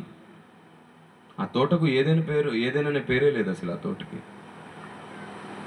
చూడండి బైబిల్ తెరిసి ఆదికాండము 2వ అధ్యాయం 8వ వచనం. ఆదికాండము 2వ అధ్యాయం 8వ వచనం. దేవుడైన యెహోవా తూర్పున ఏదెనులో ఒక తోట వేసి తాను నిర్మించిన నరుని దానిలో ఉంచెను. ఏమిటది? తూర్పున ఏదెనులో ఒక తోట వేసి. ఎక్కడేసాడండి తోట? తూర్పున తోట ఎక్కడేసాడండి? ఏదెనులో వేసి. తోట పేరేంటి మరి? ఏదేనులో తోట ఉంది, సరే తోట పేరేంటి? ఇప్పుడు వెలిగిందా? ఎన్నిసార్లు చదువుంటారు మీరు, అప్పుడు వెలగలేదు. ఎందుకు వెలగలేదు? మనం ఎక్కువ ఏది వింటామో అదే మైండ్లో ఊహించుకొని చదువుతాం. గలతీ 5:22 చదవమన్నప్పుడు చాలా మంది ఎలా చదివారంటే అయితే ఆత్మ ఫలములేమనగా అని చదివారు. వాస్తవానికి అక్కడ ఉండదు అలాగా. ఫలమేమనగా అని ఏకవచనం ఉంటుంది, మనం ఫలములేమనగా అని చదువుతాం. ఆత్మ ఫలములు కాదు, ఫలం సింగులర్, ఏకవచనం. ఒకే పండులో ఉన్నటువంటి బత్తాయి పండులో ఉన్న తొనల్లాగా మనం ద్రాక్ష గెల పెడతాం కదా. ఆత్మ ఫలములు కాదు, ఆత్మ ఫలమేమనగా అంటాడు. మనం వినేసి అలాగే చదివేస్తాం. ఇప్పటికీ మీరే కాదు, నేనైనా సరే కొన్నిటిని ఇంకా గుర్తుపట్టలేదేమో. దేవుడు నాకు అది తప్పకుండా ఒకరోజు గుర్తుపట్టేటట్టు చేస్తాడు. అది ఆయన చేసేటట్టు బతిమాలుకుందాం. ఒకరి నుండి ఒకరికి జ్ఞానం కలిగేటట్లు వినయంగా ఉందాం. దేవుడే సహాయం చేస్తాడు. Praise the Lord. కొన్నిసార్లు మనలో నుంచి మనతో మాట్లాడతాడు దేవుడు. ప్రతిరోజు నేర్చుకుందాం, ప్రతిరోజు మార్చుకుందాం, మనం వర్ధిల్లుతాం, భక్తులం అయిపోతాం. నిజమైన రోషం ఏమిటో తెలుసా? గట్టిగా మాట్లాడడం కాదు రోషం, ఎగిరి మాట్లాడడం కాదు రోషం. దేవుని పని ప్రారంభించిన తర్వాత ఎన్ని సమస్యలు, అడ్డంకులు, శోధనలు, నిందలు, అవమానాలు, ఇబ్బందులు వచ్చినా సరే ఆపకుండా దేవుని పని ముగిస్తారు. చూశారు, వాణ్ణనాలి రోషగాడని. వాడికి ఎంత రోషం అండి! పనికి ఎన్ని ఆటంకాలు వచ్చిన పని మాత్రం ఆపడు. మనకి రోషం అంటే ఎట్లుంటది? గట్టిగా అరిస్తే ఎంత రోషంగా వాక్యం చెప్తాడు. అరే నాన్న, అరిసి చెప్పడం రోషంగా చెప్పడం కాదు. మొత్తం డెఫినేషనే మార్చేశారు అంత సమాజంలో. ఇంకా ప్రతి ఒక్కడు అరిసి చెప్పడమే రోషం అనుకొని ఉజ్జీవ ప్రసంగికుడు అయిపోయాడు. అరిసి చెబితే ఉజ్జీవం కాదు, దేవుని జ్ఞానం ప్రజల్లో రగిలిస్తుంది చూసారా? దేవుని ఆలోచన ప్రజల్లో నిండుతుంది చూసారా? దేవుని ఉద్దేశాలతో ప్రజలు తీర్మానంలో బలం పొందుతున్నారు చూసారా? అది ఉజ్జీవం. దేవుని కొరకు తీర్మానం గుండెల్లో రగులుతుంది చూసారా? అది ఉజ్జీవం. ఆమేన్. అవగాహన లోపం మనల్ని ఏలుతుంది. సాతాను ఏం చేస్తూ వచ్చాడంటే, దేవుడు వాడుకునే ప్రవక్తలని సమాజం వారి మాట వినకుండా అవమానిస్తూ వచ్చాడు, నిందిస్తూ వచ్చాడు. దేవుడు ఏం చేశాడు? ఇంకా వీరి మాట ఇంకా ప్రజలు వినరు అని దేవునికి అర్థమైనప్పుడు దేవుడు ఎప్పుడు ప్లాన్ బి పెట్టుకున్నాడు, ఎప్పుడు ఇంకొందరిని లేవనెత్తాడు. మీరు చరిత్రలో మొదటి నుంచి ఇప్పటి వరకు కూడా చూస్తూ ఉండండి, ఎక్కడ దేవుని పని ఆగకుండా దేవుడు మరికొందరిని లేవనెత్తుతూనే ఉన్నాడు. వారితో చేయాల్సిన పని వారితో చేయిస్తాడు, వారితో ఆగిపోయిన పని మరొకరితో చేయిస్తాడు. దేవుని పనిని ఆపడం సాతానికి 100 చేతులున్నా అవ్వదు, వాడు 1000 చేతులు వేసుకుని వచ్చినా అవ్వదు. Praise the Lord. వాడు 100 ద్వారాలు మూస్తే దేవుడు 101వ ద్వారం నుంచి పనిచేయడం స్టార్ట్ చేస్తాడు. సాతాను నీకు అసలు ఎటువైపు నుంచి ఎవరు హెల్ప్ చేయకుండా చేశాడు అనుకో, డైరెక్ట్ ఆయనే వచ్చి హెల్ప్ చేయడం ప్రారంభిస్తాడు. అంతటి మహాశక్తిమంతుడైన దేవుణ్ణి కలిగి ఉన్నాం మనం. ఈ సందర్భంలో ఒక రహస్యం చెప్పాలి మీకు. మనం పరిశీలించి చదవడం అనే విషయంలో మనం ఏది విన్నామో అదే మనసుల్లో పెట్టుకొని చదువుతున్నాం కాబట్టి మనకు చాలా విషయాలు అర్థం కావట్లేదు. మీరు నేను ఎవరికి మినహాయింపు లేదు. నేను కూడా చాలా విషయాల్లో మార్పు తెచ్చుకోవాలి, మీరు చాలా విషయాల్లో మార్పు తెచ్చుకోవాలనే మనసు వచ్చినప్పుడు మనలో మార్పును పుట్టించేవాడు పరిశుద్ధాత్మ దేవుడు. ఆమేన్. నేను ఆల్రెడీ సంపూర్ణ అయిపోయాను, నేను నేర్చుకునే పనే లేదని నీకు ఎప్పుడు అనిపిస్తుందో నువ్వు లూసిఫర్ స్నేహితుడివి. వాడు అదే నాకు ఇంకెవరేం చెప్పక్కర్లేదు అనుకుని పడిపోయాడు వాడు. ఎవరు చెప్పినా నేను వినను అని మొండోడు కాబట్టి పడిపోయాడు వాడు. నేను ఎవరు చెప్పినా వింటానంటే ఎలీషాలు అవుతారు, తిమోతిలు అవుతారు, యెహోషువాలు అవుతారు. సత్యము నిన్ను స్వాతంత్రుని చేస్తుంది, బలవంతుని చేస్తుంది, అభిషక్తుని చేస్తుంది. దేవునికి మహిమ కలుగును గాక. Praise the Lord. ఒక అద్భుతమైన విషయం మీకు పరిచయం చేస్తాను, జాగ్రత్తగా వినండి. అంతకంటే ముందు ఈ సంగతి మీకు అర్థమవడం ముఖ్యమని పరిశుద్ధాత్మ నన్ను బలవంతు పెట్టాడు. కాబట్టి మీరు ఏం వింటున్నారో అది పరిశీలించండి. మీరు వినివారు మాత్రమై ఉండక పరిశీలించేవారు ఉంటే అద్భుతం జరిగిపోతుంది. రైట్. ప్రార్థనల గురించి ఇంకొక రహస్యం చెప్తాను మీకు. మీకు తెలుసా, చాలాసార్లు మీరు ప్రార్థన చేసినప్పుడు మీరు ప్రార్థన చేసిన రోజునే దేవుడు మీ కొరకు ద్వారం తెరుస్తాడు. మీరు ప్రార్థన స్టార్ట్ చేసిన మొదటి రోజే దేవుడు మీ ప్రార్థన విని ద్వారం తెరుస్తాడు. అయితే ఇక్కడ ఒక ప్రాసెస్ ఉంది. దేవుడు అక్కడ ఏ ద్వారం అయితే తెరుస్తాడో ఆ ఆశీర్వాదము పరలోకంలో ముద్ర వేయబడి ఉంటుంది నీకోసం. ఇంకా దాన్ని ఎవరో ఆపడానికి వీలు లేకుండా ఆశీర్వాదం నీదే అవ్వాలని ముద్ర వేస్తుంది. ఆ ముద్ర వేయబడ్డటువంటి ఆశీర్వాదాన్ని నీకు ఇవ్వడానికి, అమల్లోనికి తేవడానికి ఒక దూతల సైన్యమే పనిచేస్తుంది. ఓకే. ఈ సమాచారాన్ని, ఈ ఆశీర్వాదాన్ని నీ దగ్గరికి దేవుడు దూత ద్వారా పంపిస్తాడు. కానీ ఈ దూతను ఆపడానికి పడిపోయిన దేవదూతలు ఆకాశ మండలంలో కాచుకొని ఉంటాయి. వాళ్ళతో పోరాడడానికి సమాచారాన్ని, ఆశీర్వాదాన్ని మోసుకొస్తున్న ఒక్క దూత కోసం మీకాయేలు దూత తన సైన్యాన్ని పంపిస్తాడు. తన సైన్యంలో కొందరిని పంపిస్తాడు. వీళ్ళు ఆకాశంలో పోరాడుతూ ఉంటారనమాట. నీ దగ్గరికి ఏం రానివ్వకుండా, ఈ సమాచారం, ఈ ఆశీర్వాదం రానివ్వకుండా, దేవదూతల్ని నీ దగ్గరికి రానివ్వకుండా పడిపోయిన దేవదూతలు అక్కడ యుద్ధం చేస్తూ ఉంటారు. అందుకే దానియేలు దగ్గరికి రావడానికి 21 రోజు పట్టింది. మన వాళ్ళు 21 రోజు ప్రార్థనలు ఎందుకు పెడతారు అనుకున్నారు? మన ప్రార్థనలు ఏమైనా ఆగిపోతే ఆగకుండా రావడం కోసం 21 రోజు ప్రార్థన, 41 రోజు ప్రార్థన పెడతారు. అది నామకార్థంగా మారిపోయింది. 21 రోజు చేస్తే గర్భఫలం వస్తుందంట, ప్రమోషన్లు వస్తాయంట, స్థలాలు వస్తాయంట, పెళ్ళిళ్ళు అయిపోతాయంట. ఈ లోకంలో బతకడానికి కావలసిన లిస్టే పెద్దగా ఉంది. ఆ లోకంలో ఎలా బ్రతకడం నేర్చుకుంటామో ఏమిటో అర్థం కాని పరిస్థితిలో ఉంది సంఘం. ఇక్కడే బతికేద్దామని భక్తి చేస్తే అక్కడ బ్రతకలేవు. అక్కడే బ్రతకాలనుకో, ఇక్కడ కూడా బ్రతికి సాధించేలా చేస్తాడు నా దేవుడు. Praise the Lord. అవును, మీరు ఇలా నెమ్మదిగా స్తుతిస్తే ఎరుకో కోట దగ్గరికి మిమ్మల్ని తీసుకెళ్లి కూర్చుని కూలిద్దా అది? ఒకసారి స్తుతి చేయడం అలవాటు చేసుకుంటే ఆ స్తుతి చేసిన ప్రతిసారి అలాగే చేయాలి. ఆమేన్. మీకు చేయితో తినడమే అలవాటు కదా? చేయితో ఎప్పుడైనా కాలుతో తిన్నారా? చేయితో తింటే చేయితోనే తినాలి. స్తుతి చేయడం స్టార్ట్ చేస్తే ఆపకుండా స్తుతే చేయాలి. Praise the Lord. ఒక పెద్ద ఆయన నాతో అన్నాడు, ఏది తిన్నా నోట్లోకి పెట్టుకోవాలంట మనం. అప్పడం ఉంది కదా అని ముక్కులోకి పెట్టుకోవడం కుదరదంట. రసం ఉందని చెవిలో పోసుకోలేమంట.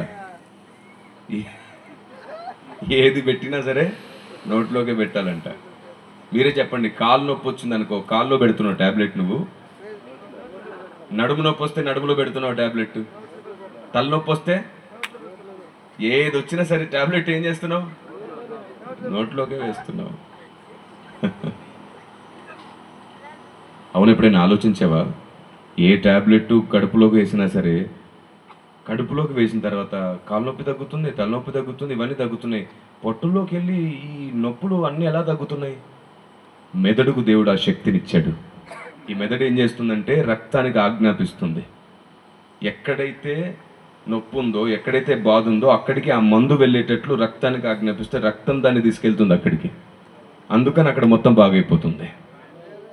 అందుకే చూడండి, ఇంజెక్షన్ ఇవ్వగానే రక్తంలో కలిసిపోతుంది. ఎక్కడ సమస్య ఉందో అక్కడికి మందు వెళ్ళేటట్టు మెదడు చేస్తుంది. Praise the lord. ఆత్మదేవుని సృష్టి గురించి మీరు తెలుసుకుంటే ఎంత అద్భుతంగా ఉంటుందంటే, ఆత్మదేవుడు నిర్మించిన నిర్మాణం ఇప్పుడు స్టార్ట్ చేస్తే రేపు తెల్లవారి వరకు మాట్లాడుకోవచ్చు. అంత అద్భుతమైన ఆలోచన ఆత్మదేవుని సృష్టి క్రమం. మేము ఆదికాండం 1వ అధ్యాయాన్ని ఒకసారి సంవత్సరంన్నర ధ్యానం చేసాం సంఘంలో, ఒకే అధ్యాయాన్ని. తనివి తీరట్లేదు, ఎంత ధ్యానిస్తే అంత బయటకు వస్తూనే ఉన్నాడు ఆయన. అంతటి మహోన్నతుడైన దేవుడు ఆయన. దివారాత్రములు దాన్ని ధ్యానించేవాడు.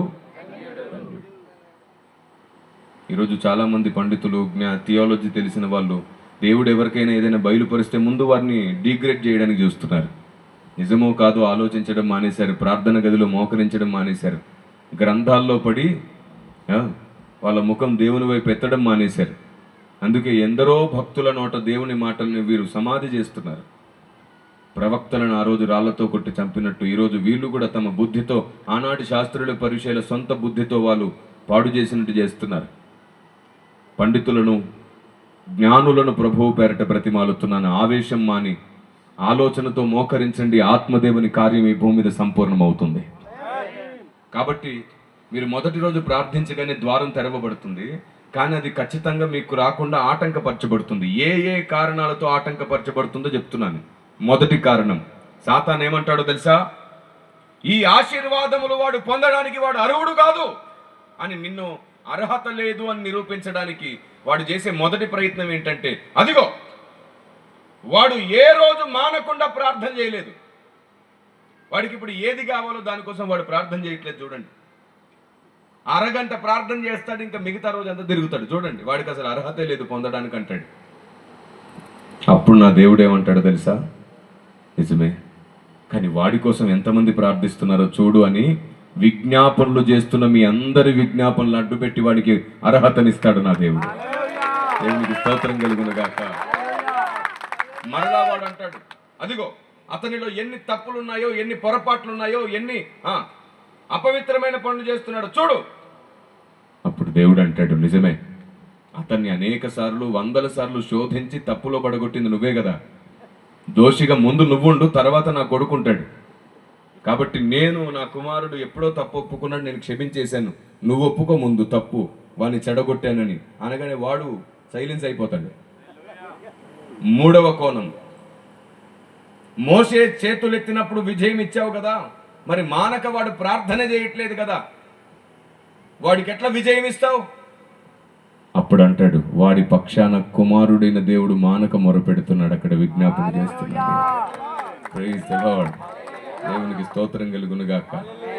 దేవుని ప్రజ, మోషేలాగా మానకుండా విసుకక ప్రార్థన చేయమని బైబిల్ చెప్పింది కదా.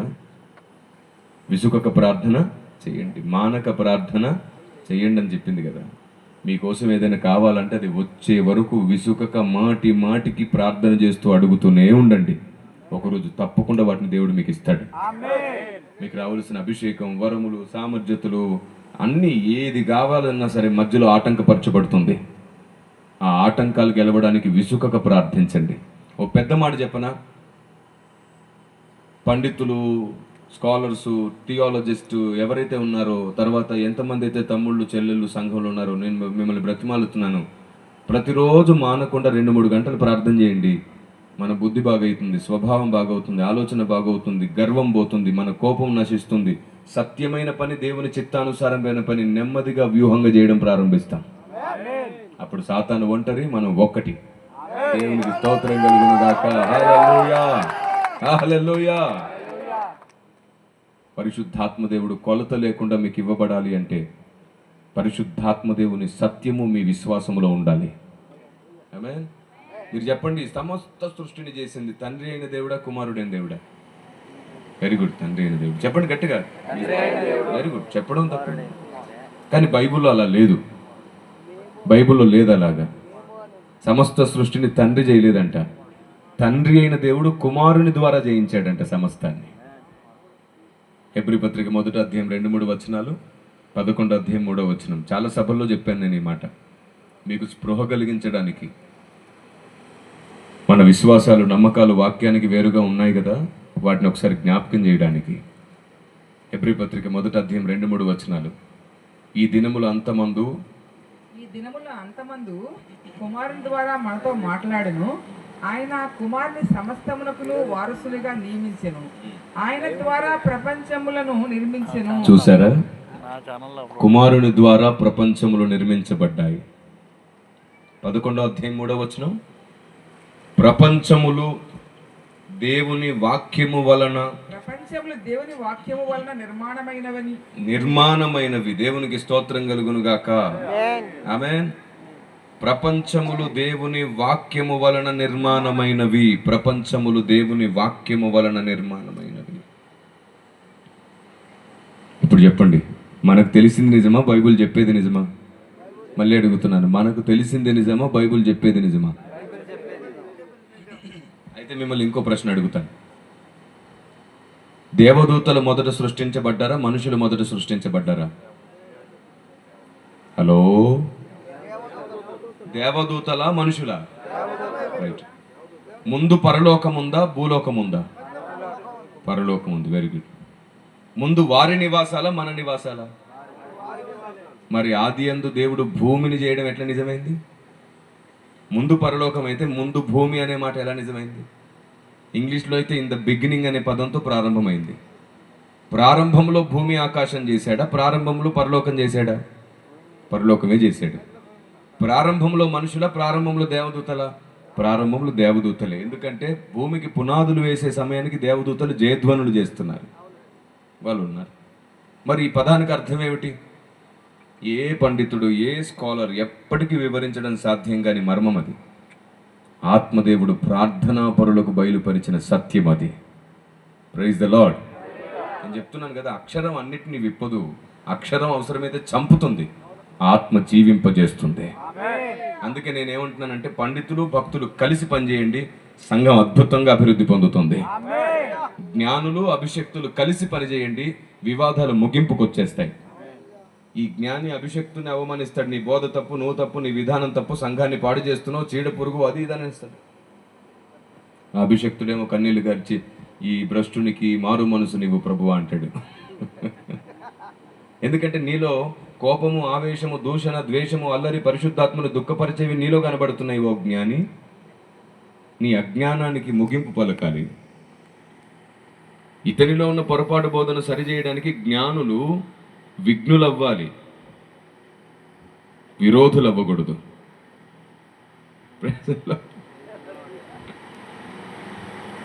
దేవుని ప్రజ, ఆత్మదేవుని సంకల్పం భూమి మీద నెరవేర్చడం మనిషి తన స్వబుద్ధితో సాధించేది కాదు. నరుని కోపం దేవుని నీతి, ఆత్మదేవుడే నడిపించాలి. మనం ఆలోచన ఇచ్చి నడపాలి.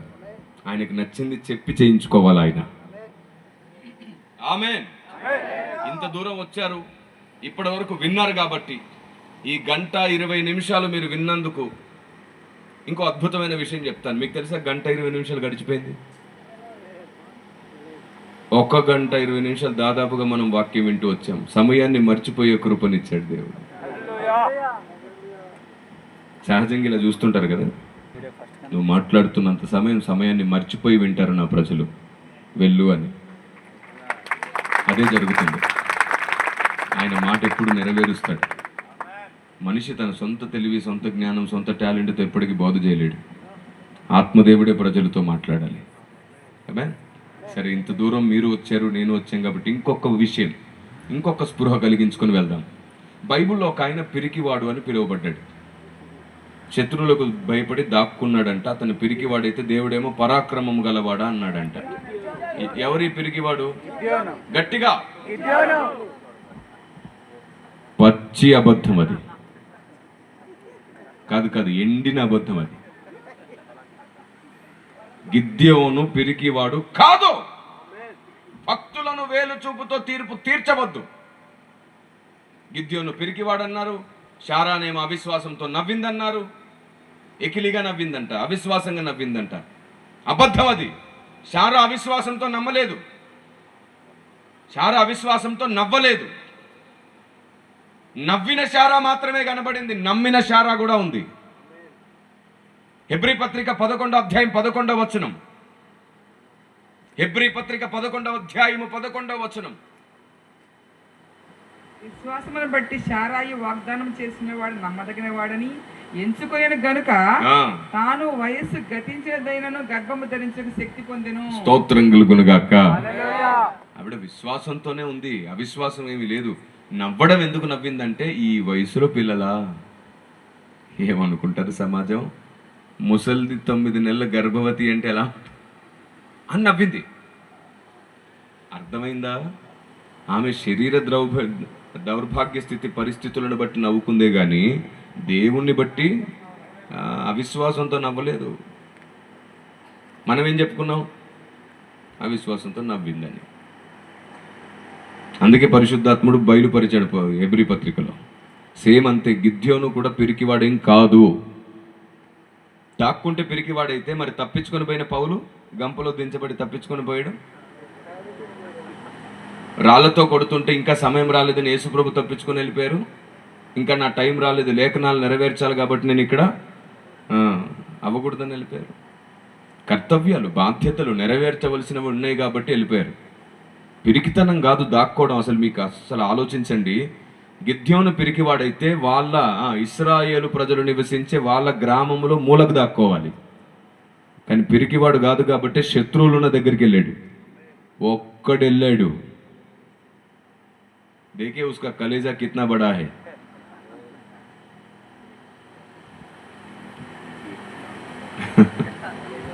ఎవడైనా పిరికోడైతే 100 మంది 1000 మంది ఉన్న శత్రువుల మధ్యలోకి వెళ్తాడా? ఒక్కడెళ్ళాడు. ఇశ్రాయేలు ప్రజలు అప్పటికి ఆకలితో ఉన్నారు. పిల్లలు, ముసలి వాళ్ళు విలవిల్లాడిపోతున్నారు. ఎందుకు?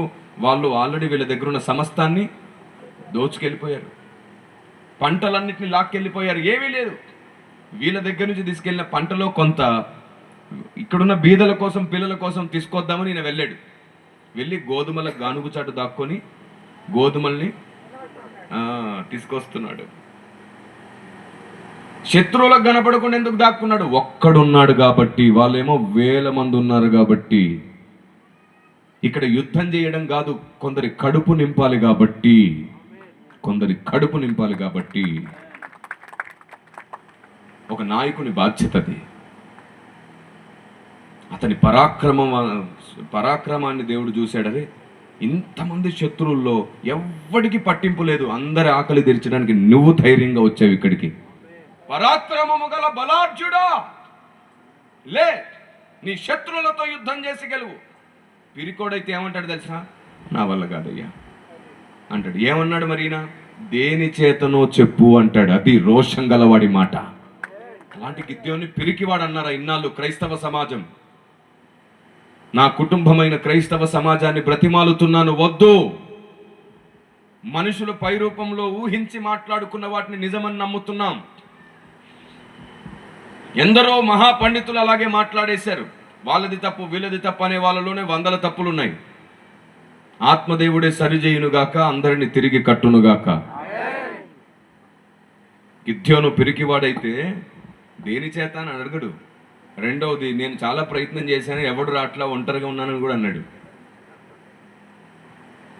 నువ్వు వెళ్ళు, నేను చూసుకుంటాను అంటే నీవే ఆయనవని నాకు రుజువు కావాలని అడిగాడు. కన్ఫర్మ్ చేసుకున్నాడు. ఆయనకు ఆహారం తెస్తే ఆయన కర్ర జాపి కాల్ చేశాడు, వెళ్ళిపోయాడు. దేవుడని తెలిసిపోయిన తర్వాత అయ్యో నేను చచ్చిపోతానేమో అంటే దేవుడు నన్ను చావవు. గిద్యోను పిలిస్తే ఏకంగా 30,000 పైచిలకు బలం వచ్చి నిలబడిపోయారు. 30,000 పైచిలకు యవనస్తులు వచ్చి నిలబడ్డారు. దేవుడు అన్నాడు, నాకు ఇంతమంది వద్దు. ఫిల్టర్ చేయడం ప్రారంభించాడు. చివరికి 300 మందితో వాళ్ళు యుద్ధం చేయకుండానే దేవుడే యుద్ధం చేసి వారిని గెలిపించాడు. Praise the lord. ఇప్పుడు ఇక్కడ పిరికితనం ఎక్కడుందో నాకు చెప్పండి. పిరికితనం ఉందా? పిరికి వాళ్ళని వెళ్ళిపోమని గిద్యోనే చెప్తాడు. గిద్యోను పిరికివాడు ఏంటండి? ఇలా నేను చెప్తూ పోతుంటే బైబిల్లో చెప్తున్నాను కదా, బైబిల్లో ఎంతమంది భక్తులు ఉన్నారు అంతమందిలో సగానికి పైగా అపార్థం చేశాం. భక్తులను అపార్థం చేశాం. భక్తులందరినీ, దేవుడు వాడుకునే భక్తులందరిని అపార్థం చేసి ఆత్మదేవుడు మమ్మల్ని వాడుకోవా అంటున్నాడు. ఇంకా సగం అపార్థం చేయడానిక? దేవుడు వాడుకునే దాసులను అవమానిస్తూ మార్చుకోవలసిన ఒకటి రెండింటిని ఆధారం చేసుకొని అతని శిఖర స్థాయిలో ఉన్న భక్తిని సమాధి చేస్తున్నారు. ఒక వ్యక్తి మార్చుకోవలసినవి ఒక 10 ఉన్నాయనుకోండి, అప్పటికి నేర్చుకున్నవి 90 ఉండుంటాయి. దేవునికి నచ్చిన 90 లక్షణాలు ఉండి నచ్చనివి 10 లక్షణాలు ఉంటే ఏం చేద్దాం? ఆ 10ని మార్చి 100 చేద్దామా? అతన్నే సమాధి చేసి ముగించేద్దామా? మరి ఎక్కడ క్రైస్తవ్యం ఎటుపోతుందండి? సభలు దేని కొరకండి? ఎంతసేపు జక్కయ్య గురించి, రక్తస్రావం కలిగిన స్త్రీ గురించి, ఏషయాని గురించి, ఇర్మియాని గురించి, అబ్రహాం గురించి, యాకోబుని గురించి, వీటి గురించి మాట్లాడుకుని హెచ్చరికలు, బుద్ధి మాటలు, కుటుంబాలు, వీటి మాత్రమే మాట్లాడుకుని హెచ్చరికలతో ముగించేసుకొని బతికేద్దామా? బుద్ధి లేని సంఘాలమైపోయే ప్రమాదం ఉంది. ప్రతి భక్తుల జీవితంలో దేవుని సూత్రములు, దేవుని న్యాయము, దేవుని ఆలోచన, పరలోక చట్టం దాచబడింది. లేవియా కాండంలో మొత్తం బలులే ఉన్నాయనుకున్నారే, పరలోక వ్యూహాలు ఉన్నాయి. లేవియా కాండంలో పరలోక న్యాయములు ఉన్నాయి, చట్టములు ఉన్నాయి. దేవుడు అంత అద్భుతంగా ముద్ర వేశాడు బైబిల్ గ్రంథాన్ని. సంఖ్యాకాండం మొత్తం జనుల సంఖ్య మాత్రమే కనబడుతుంది అనుకుంటారే, మీరు ఆశ్చర్యపోతారు సంఖ్యాకాండంలోని దేవుని జ్ఞానాన్ని వెతికినప్పుడు. మీరు అనుకున్నట్టు లేదు బైబిల్, దేవుడు చెబుతున్నట్లు మనం అనుకుందాం. అలాంటి ఉన్నత స్థితి భక్తిలోనికి మీరు, నేను, మనం కలిగి ఉందుముగాక. ఆమేన్. ఈ పుస్తకాలను మీరు సంపాదించుకున్నప్పుడు అదృశ్య దేవుడనే ఈ పుస్తకం ద్వారా సమీపింపరాని తేజస్సులో ఉన్న దేవుని ఇంతవరకు దేవదూతలు కూడా చూడలేకపోయారు. రెక్కలు కప్పుకొని స్తోత్రం చేస్తారు. అలాంటి దేవుణ్ణి మనం ఎప్పుడైనా చూడగలమా? పరలోకానికి వెళ్తే మన వల్ల అవుతుందా? అక్కడున్న దేవదూతల వల్లే కాకపోతే అక్కడికి వెళ్ళి మనం ఎప్పుడు చూడగలుగుతాం? ఈ పుస్తకం మీకు నిరూపిస్తుంది, నేర్పిస్తుంది, సిద్ధపరుస్తుంది. ఈ 7 పుస్తకాలు మీ కొరకు వెనకాల సిద్ధపరిచారు. మర్చిపోకండి, ఈ సభ అయిపోయిన తర్వాత ఈ పుస్తకాలు కేవలం మీకోసం 15 నిమిషాలు మాత్రమే అందుబాటులో ఉంటాయి. ఎందుకంటే చాలా దూరాల నుండి వచ్చిన వారు కాబట్టి తిరిగి వారు క్షేమంగా వెళ్ళాలి. ఇంకా చెప్పవలసినవి ఎన్నో సంగతులు ఉన్నా సరే సమయం చాలా మించిపోయింది. మీలో వయసులో పెద్దవారు, చిన్నపిల్లలు, దూరం నుంచి వస్తున్న సేవకులు, మీ ప్రాంతాల్లో ఎక్కడో చోట సాతాను మాటు వేసి మిమ్మల్ని ఇబ్బంది పెట్టే సందర్భాలు కూడా ఉంటాయి. కాబట్టి వాటన్నిటిని పరిగణలోనికి తీసుకుంటూ సమయం మించిపోకముందే తిరిగి మీరు క్షేమంగా మీ ఇంటికి వెళ్తూ ఇప్పటి వరకు విన్న సంగతులతో మీరు బలవంతులై, బుద్ధిమంతులై, అభిషక్త సమానమైన ఆలోచన పొందుతూ మీ సమాజాన్ని వెలిగించడానికి, మీ ప్రాంతాన్ని వెలిగించడానికి పరిశుద్ధాత్మ దేవుడే మిమ్మల్ని నడిపించునుగాక. ఆమేన్. రండి, అందరూ లేచి నిలబడదాం, దేవుని కృతజ్ఞతలు చెబుదాం. అందరం లేచి నిలబడి దేవుని పాదాలు పట్టుకుందాం. ఈ 1.5 గంట సమయం పరిశుద్ధాత్ముడా ఎన్నో విశేషమైన ఆలోచన విధానాలు, ఉద్దేశాలు, నీ జ్ఞానము మాకు బోధించినందుకు నేను స్తుతిస్తున్నాం. నీ చిత్తం భూమి మీద నెరవేర్చే వరకు మమ్మల్ని వాడుకోండి. ఇన్నాళ్ళు మాకు నచ్చినవి అడుగుతూ బతికేశాం. ఈరోజు నీ గ్రంథంలో ఎన్నో వింతైన సంగతులు ఉన్నాయి. అందుకే నీ గ్రంథంలో ఆశ్చర్యమైన సంగతులు చూసినట్లు మా కన్నులు తెరువు దేవా. మా ఆత్మీయ జీవితాన్ని పోరాటంగా మార్చినందుకు నేను స్తుతిస్తున్నాం. ఇన్నాళ్ళు విశ్వాసిగా మిగిలిపోయావు, ఈరోజు సైనికుడిగా మారు. పరిస్థితులతో పోరాడి గెలువు. రండి, దేవుణ్ణి అడుగుదామా? అందరం కలిసి దేవుణ్ణి అడుగుదాం. తీర్మానపు స్తుతి చేద్దాం. ఎవరు మౌనంగా ఉండొద్దు. అందరం కలిసి మనసంతటితో స్తోత్రం చేద్దాం.